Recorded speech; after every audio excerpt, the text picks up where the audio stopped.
Most restaurants don't fail because of bad food. They fail because they simply don't have a system to generate a consistent, predictable profit. So in this video, I'm going to share with you a case study. I'm going to show you exactly how I took a struggling restaurant from right here in New York City and turned it profitable in just a few months. More importantly, I'm going to show you how you can apply the same approach to your own restaurant. If you don't know me, my name is Chip Close. I'm the founder and CEO of Restaurant Strategy. I help independent restaurant owners increase the profitability of their restaurants. So I help you make more so you can work less. I give talks, I wrote books, I host the Restaurant Strategy podcast. I run a coaching program called the P3 Mastermind. All of that is to help you get where you're going. So again, I want to share with you a case study. I'm going to give you a 3-step framework that you can apply to your business. If you are not doing it, it will change your business. Literally overnight, you will be making more money in as little as 60 to 90 days. That's not hollow promises. That's just my experience showing you. So let me set up the case study. So there was a beer garden, right? A beer bar in New York City. They had huge swings in revenue to the point where they would do in January, February, March, maybe $250,000 a month. And then in all of the other months, the other 8 or 9 months, they would do like $700,000 to $800,000 a month. So literally $250,000 to $750,000. And they knew how to make money on those $750,000 months, but they were still making like 6, 8, 10% profit. And we talk a lot about consistent, predictable 20% profits. So I was talking to the owner. He came to me and he says, yeah, man, I just need to make more money from this thing. Also, those 3 down months, I'm giving away half my profits that I generate in Q4, let's say. So October, November, December, I'm generating meaningful amount of profit, like $60,000, $70,000. But then, man, I'm pretty much giving that back in January, February, March. And I said, absolutely not. We went through their numbers. The first thing I'll say at the very beginning, revenue does not necessarily cure all sins. And I think it is a trap that we get into. Now, there is a certain amount of revenue that's required to be at break even or to make money. The good rule of thumb is that if your rent is at 8% or less compared to revenue, then I think you're in a really good place, right? It doesn't work across the board, but it's a good rule of thumb. Worth keeping in mind as we go along this conversation.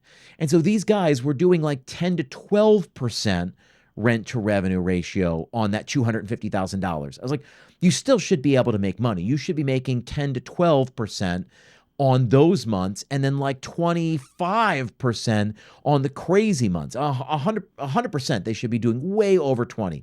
He didn't believe me. So I said, I'm going to walk you through it. So the big struggle they came to me was that they knew how to make money 8, 9 months of the year, but then they pretty much gave so much of it back in January, February, March, and they wanted to stop the bleeding there. And I said, absolutely.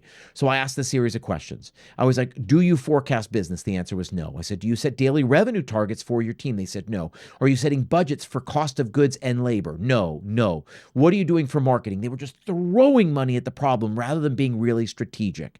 So we got to work. I'm going to give you a 3-step framework for how we turned this restaurant around. The 3 biggest pieces that they put into place that I promise you will help you if you put them into place. Ready? 3 steps. Number 1, you set daily revenue targets that must be hit. So if you say, hey, we're going to do $200,000 this month, how is that money coming into the till? How much are you going to make on the 1st, on the 2nd, on the 3rd, on the 4th, on the 5th, on the 6th, on the 7th, all the way through the 30 days of the month? How are you going to make that $200,000, right? They become daily revenue targets. The very first thing you need to do is forecast your business for the month. Now, I always recommend the 10th, the 15th, and the 20th, and let me tell you what I mean by that. You should have a P&L for the previous month by the 10th of every month. Then from the 10th to 15th, you set all of your forecasts. When you forecast business, you look at last year, last month, 3 years ago, however you need to do it to try to predict the future. That's what I'm telling you to do. Forecasting is looking into a crystal ball and saying, how much money do I think I'm going to generate next month? Or how much money do I need to generate next month, right? And so if the number's $200,000, then how is that coming into your business? How much on the 1st, on the 2nd, on the 3rd, on the 4th? All 30 days have to add up to $200,000. So if you say $200,000 is my forecast, now you have daily revenue targets for every single day, and you're looking at historical data and trends and all that to set that up. That is the first thing. If you are not doing, do that. By the 10th, you've got the P&L from the previous month. By the 15th, you have a rough draft for your revenue targets and your forecast for the following month.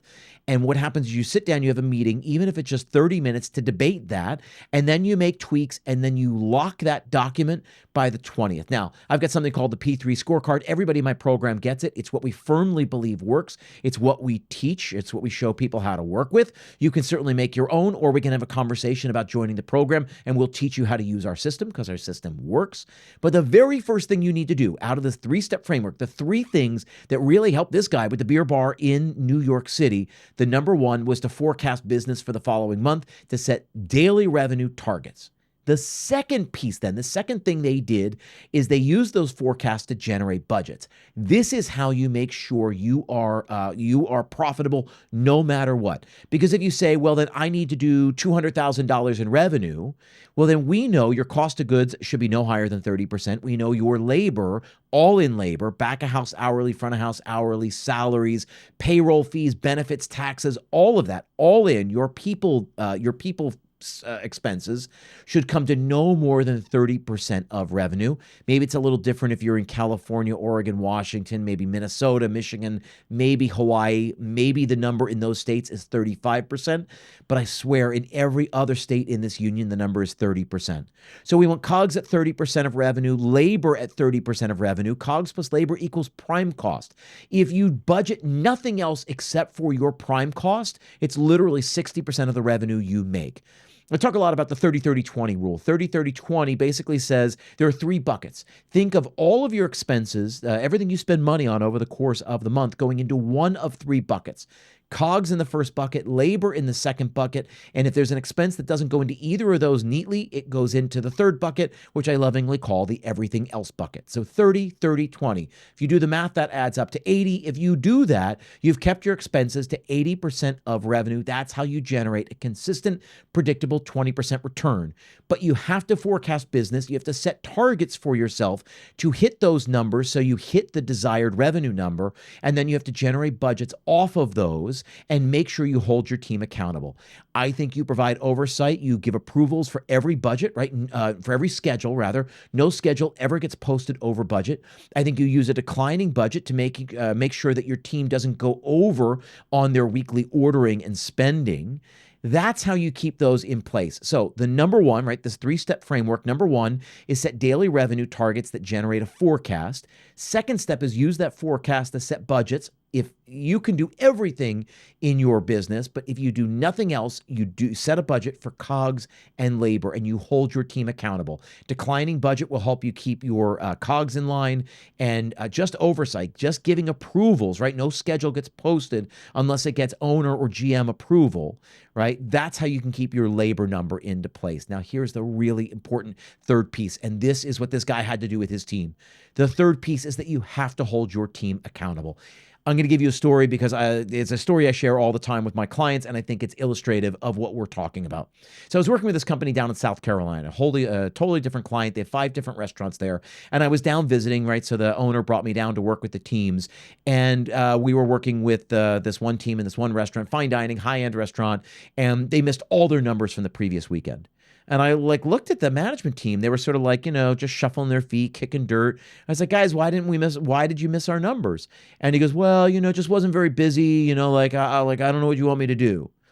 And I said, I don't know what I want you to do either, but I promise you there was something that you could do to help generate more revenue, to actually hit the numbers you had to hit. So I started sharing stories because way back when I used to be a maitre d', so I used to run restaurants in New York City, and I had ownership of the reservation book. Now, it wasn't just about putting on a nice suit and shaking hands. It was about filling the tables, generating enough covers so that we could hit the revenue targets that were set for us. So we knew that on average a cover was worth $85, and I knew I had a certain amount of money to get to. So that amount divided by 85 85. That told me how many covers I needed to get in every night. And I took that really, really seriously. I promise you, if I missed my numbers more than a couple weeks in a row, there was going to be hell to pay and I'd probably lose my job. So I took it upon myself to build relationships with people. Now, that was getting business cards. That was emailing them and texting them, right? Out of the blue. Hey, what's going on? I know you were taking the family to Aspen. How was your trip? Hey, send me pictures from the top of the mountain. Hey, when you come back, I'd love to buy you a drink and hear all about your ski trip, right? That was how I was personable, actually old school, old world hospitality that actually led to more business. That example of the guy who went to Aspen, this was a real client, real guest. I started up a conversation. He said he was taking his family to Aspen. I had the presence of mind to text him. I said, hey, I know you're in Aspen right now. Send me a picture from the top of the mountain. Guess what he did? Following week, I knew he came back. I texted him. I said, hey, man, thanks for that picture. It was great. Looks like you had a great time. I didn't want to bug you while you're on vacation, but let me know when you're going to be in town next. I'll buy you a drink. I'd love to hear all about the trip because I've never been there. And so you know what he did? He texted me back and he said, actually, why don't I come in Thursday? I'm entertaining clients. If you can make us a reservation for 6 people at 7 o'clock, I'll come in at 6 o'clock, have that drink. I can fill you in, show you some pictures, and then I'll meet my clients and we'll sit at the restaurant. Just by showing some interest in this guy's life, I got a 6 top on a Thursday night.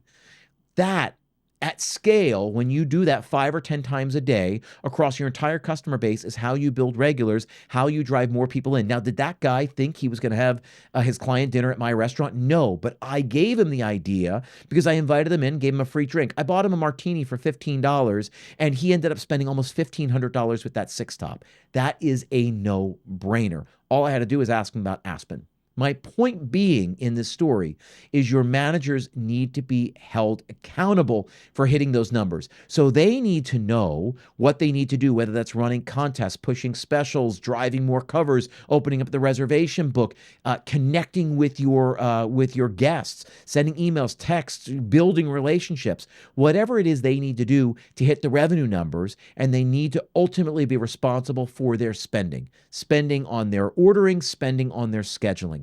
That is the only way to build a profitable restaurant. It is literally what we did with this client in New York City, turned the restaurant around. In fact, I saw him for 90 days and then I never saw him again. At the time, he joined my program for an entire year. Right? An entire year. And I never saw him after 90 days. I said, hey, what's going on? We miss you. We want you to come in. And what happens, he actually came to when he had figured this stuff out. He came and he said, hey, listen, I've been skeptical, bordering on cynical. I know I've been really difficult here, but I'm just here to tell you this stuff works. This stuff, the P3 scorecard in particular, changed my business. By setting forecasts, setting daily revenue targets, using those to generate my budgets for ordering and scheduling, it changed my business. And now I'm holding my team accountable. They know they are responsible for hitting these numbers, for hitting the revenue targets or going over them and keeping their budgets, keeping under budget when it came to their COGS and labor.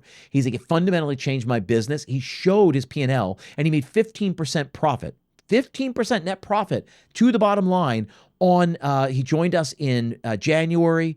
By February and March, he was already turning 15% profit. And he said, the best part about this is that now I know how to stop the bleeding. I know how to make money even in these down months. And better yet, when we get into April, May, June, July, when this place is rocking, now I know how to make, and he was saying, he's like, I think I can make 30, 35% profit just because I'm doing so much volume. God love him.